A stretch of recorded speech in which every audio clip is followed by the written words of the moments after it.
Let's go over how I set up the A229 Viofo dual channel dash cam in the Nissan Kicks 2025. So over here, I have a cigarette lighter that's USB-C and a Belkin cable that's adhered to the surface of this panel on the right side of the center console. It's actually a dual USB-C and dual USB port splitter.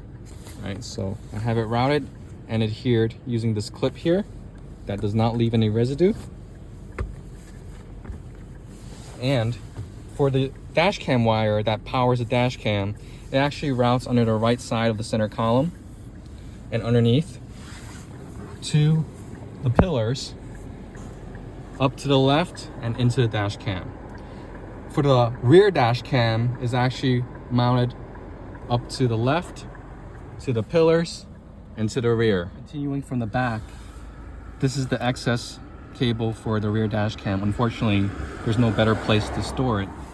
So I actually route some of the cable underneath this trim here. And I leave some slack, but again, I use the same clips that do not leave any residue.